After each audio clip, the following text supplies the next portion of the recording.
Hello, it's me, Daryl, Florida Catholic guy. I just wanted to pop in here, sitting in the backyard.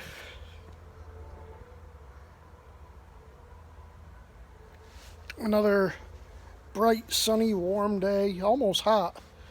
I guess it was 91 degrees on my car thermometer, so I guess that classifies as hot. Still enjoying it though. Humidity's pretty low, so it's tolerable. Right now it's actually real comfortable. Of course, the sun's gone down. At least on my lawn here, it is. It's still shining for a little while, but yeah, sitting here in the backyard, it's nice and comfortable. It's before the mosquitoes come out, so pretty nice and comfortable. So we went on lockdown today. Not actually, they voted to go on lockdown today. It doesn't actually start until tomorrow at 10 p.m. Basically what that means is all non-essential businesses have to close down. Hotels have to close down unless somebody's using it as a residence. Essential businesses, I believe that includes takeout and delivery restaurants, and of course your supermarkets and medical places and doctors and stuff. They're all essential, so they can stay in operation. You can still go out and do recreation like walking and biking or something, as long as you're not in any big groups. Biggest thing for me is the churches. I mentioned last Sunday that we had our mass out in the parking lot. The priest brought the altar out outside, and we sat in our cars and were able to participate in mass that way, or at least be present while mass is being offered. Then we got out one carload at a time to receive communion. Under this order, everything has to shut down. We won't even be able to do that this week, and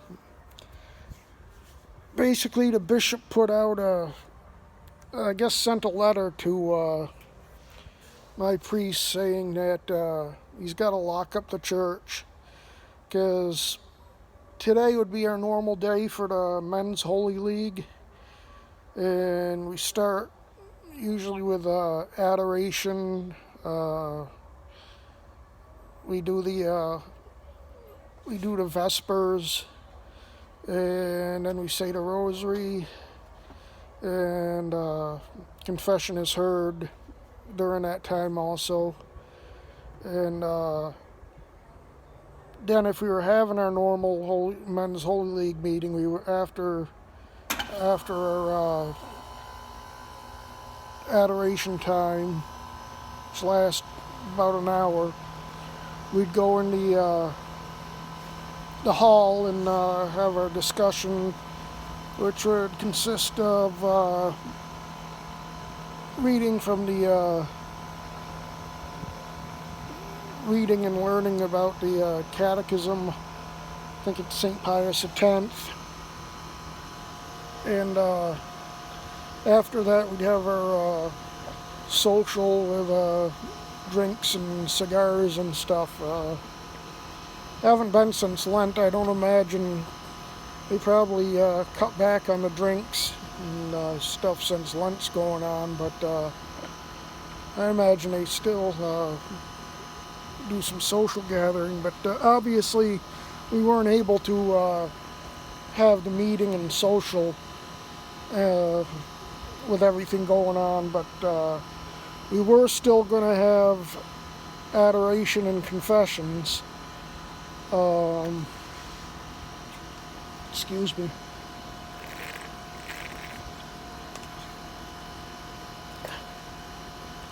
Yeah, we were going to still have adoration and confession.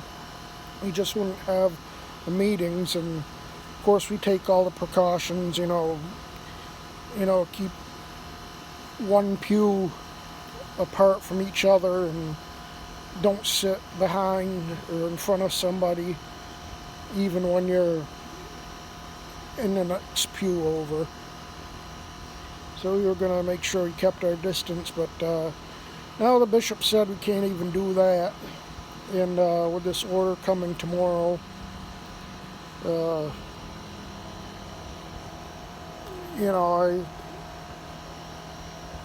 I would call churches essential. Seeing that if restaurants are essential, then churches are more essential than restaurants. And basically the bishop, I don't know if he actually replied to our priest yet, who asked because our priest did send a letter back asking if we could at least have confessions, and I think adoration he wanted to also have. But in the meantime, until he hears back from the bishop, he has to lock up the church, which I absolutely think is horrible. I don't know what the precedence is for denying the faithful Catholics the sacraments, especially confession and communion, which is needed now more than ever. I get the social distancing stuff, but spiritual health is more important than physical health. We're all going to die. It's just a question of when. But, we only got one chance to get our spiritual life right. And if people don't have access to the sacraments, these bishops are putting souls in jeopardy. They've had plagues and viruses all the time back in the early days of the church, and they didn't shut down the churches. And the priest would even go minister to people who actually were sick. Sometimes they would get sick themselves, and it was just part of what they did. And I'm not asking priests to go out and expose themselves to people that are sick, but if a priest wants to offer a mass or wants to offer confessions, he shouldn't be told by a bishop that he can't do that. I wouldn't want to be that bishop answering to God when he goes, because as far as I'm concerned, to keep Catholics away from the sacraments is this most serious sin, one of the most serious sins that a bishop or higher can make. And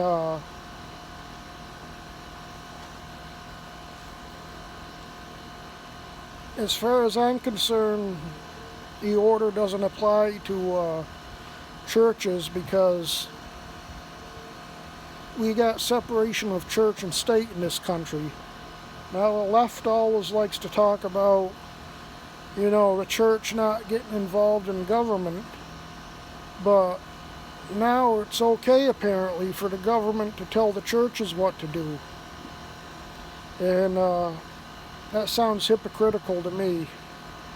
I get this is a serious situation. I get that people are getting sick and a lot of people have died. But are we going to do this every time a new flu comes around? I mean, it's just, I don't know what kind of times we're living in here, but we need more churches open, not less. And especially in times of great danger like this. We need the churches open for the faithful to receive the sacraments and be able to go to Mass and confession and adoration.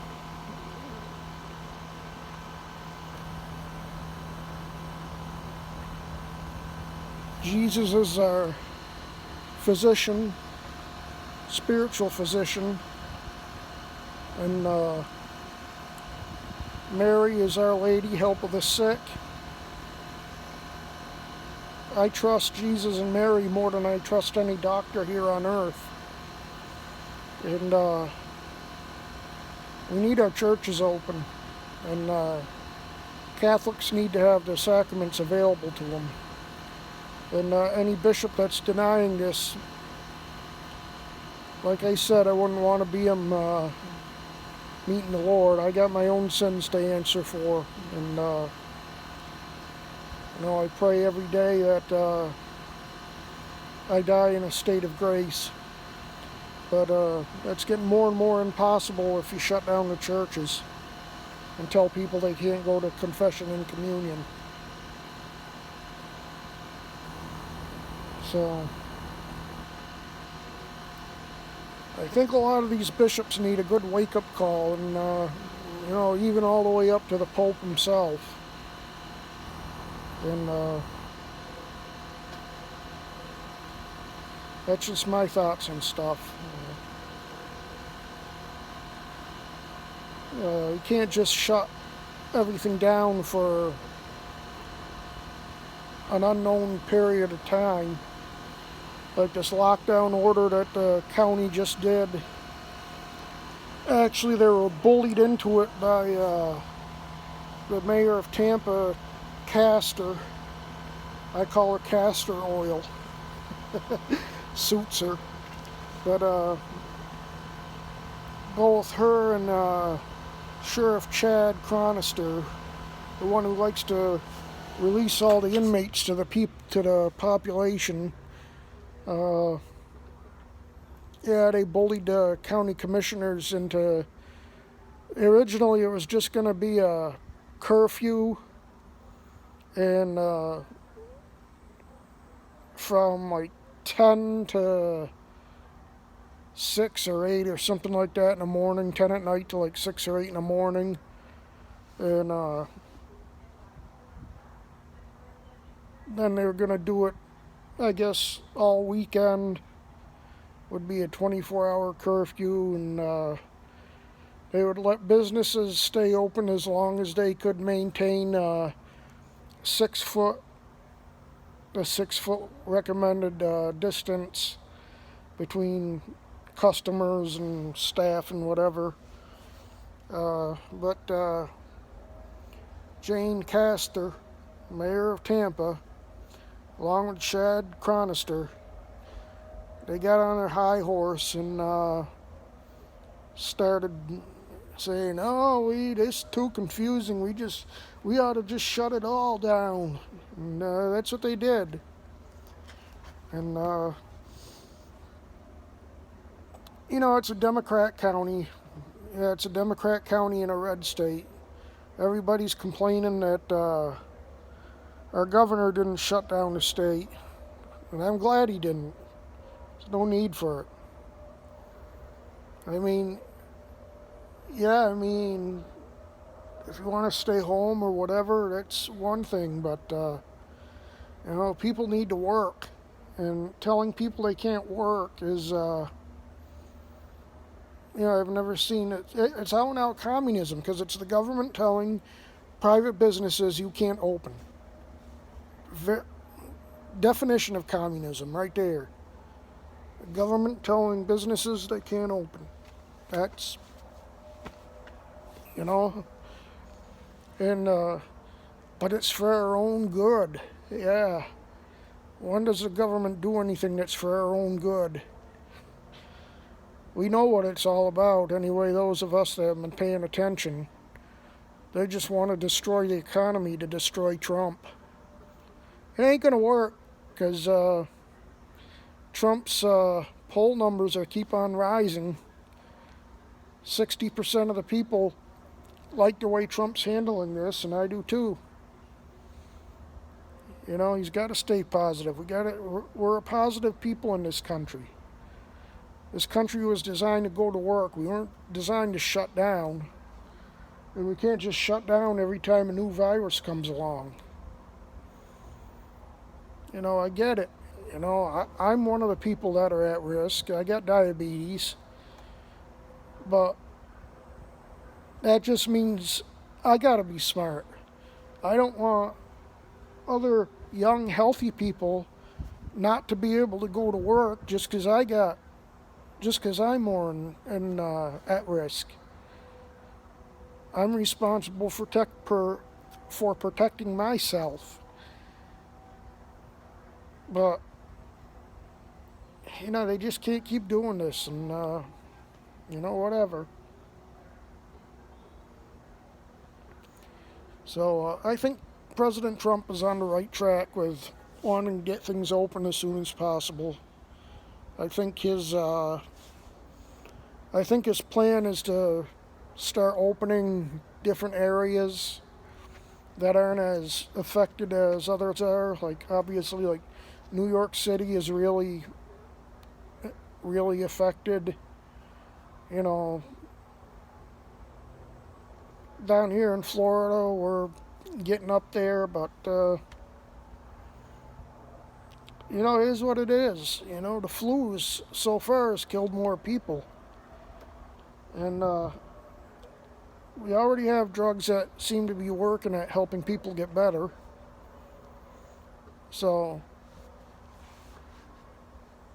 you know, once those come online and are widely available, it's time to get back to work.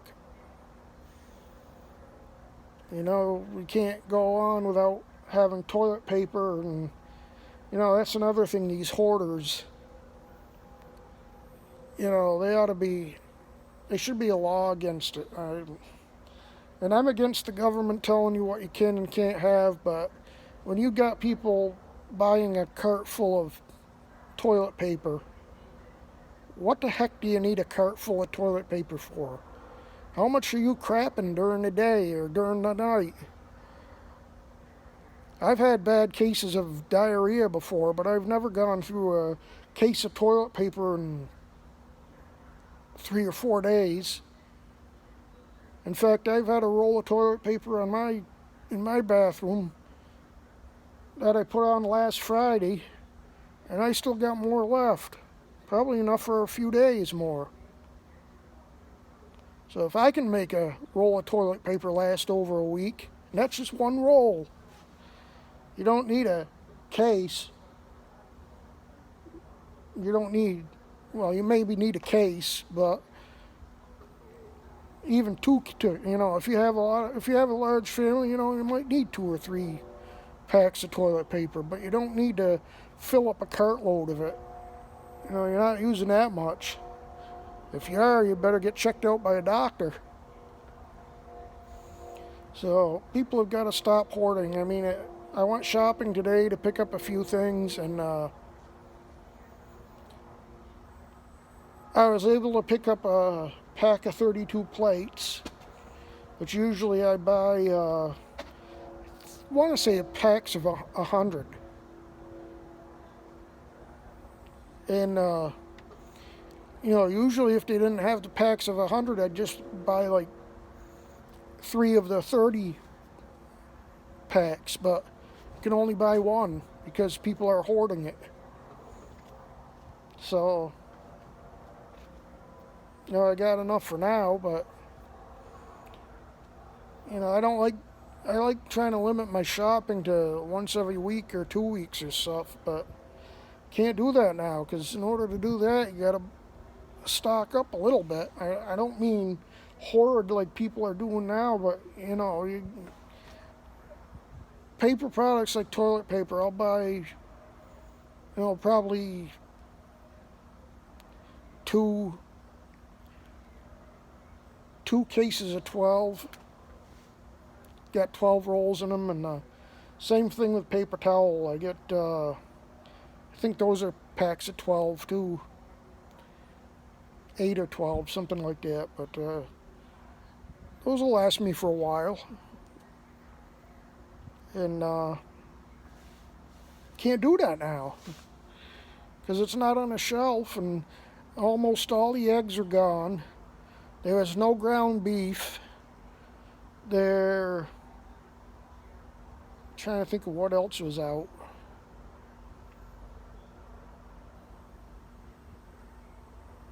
They had bread, but it was actually the bread wasn't too bad. They had a good amount of bread.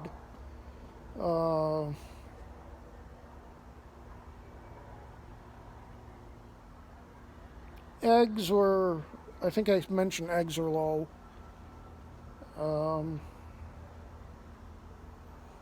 They had milk, but that was low, but they still had enough.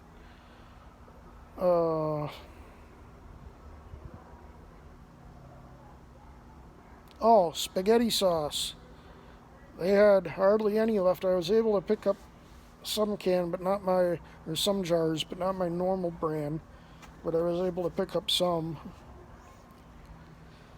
But yeah, a lot of things, just were gone, and there's no need for it. It's not like there's a shortage nationwide of these things. It's just greedy people buying up stuff that they don't need to buy up. So my mom had a doctor's appointment today, so I had to wheel her in a wheelchair, and their procedures were that only she could stay in. I had to go out and wait in my car while she had her appointment. And which I can understand that. And I came right over to her and did her temperature on the forehead there to make sure she didn't have a fever. So, that I can understand. They're all wearing masks, and like I said, medical people. I have some masks on order. It's not the M95s that the medical people need, but actually it's a gun store that was, quote unquote, giving them away, but you had to pay like $19 for shipping and handling, so you actually are paying for them, even though they claim it's free. But I don't even know if they're any good, but the way I look at it, something's better than nothing. So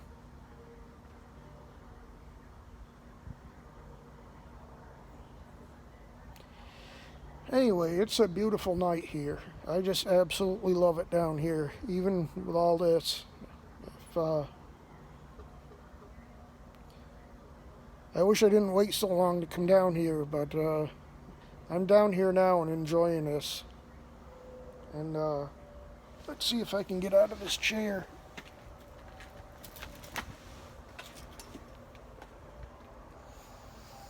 Yeah, sun's gone down now. So yeah, it's beautiful. My air conditioning unit just turned on again. I got either a dead frog or salamander in here. Sometime I'll take it out.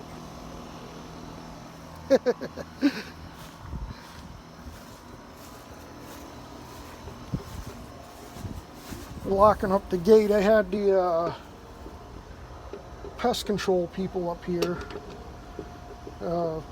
They do pest control for the lawn, and they also do fertilizer too. And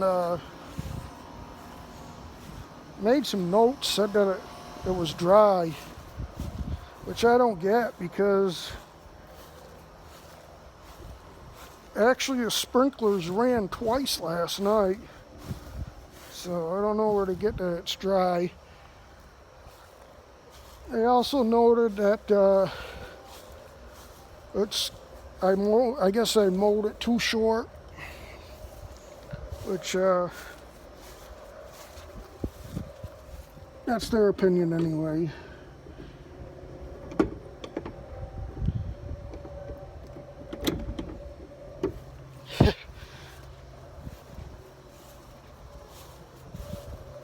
But yeah, but other than that, they treated. Oh, they also treated for weeds, because I got some weeds growing. So hopefully that'll take care of that.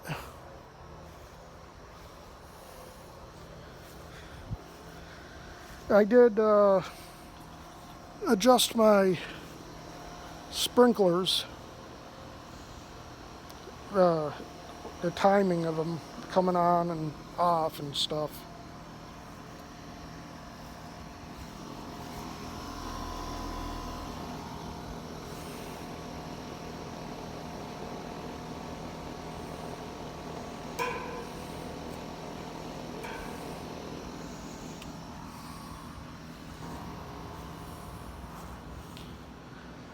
But yeah, everything looks good here, and I'm hanging in there, and guess I'll end this now because I've been rambling long enough, and just say thanks for watching. Hit like and subscribe, share this with your family, friends, social media, anybody. See if I can get up to 100 subscribers. That would be nice. But yeah, thanks for watching, and God bless you. Have a great night, and I'll see you in the next one. Bye.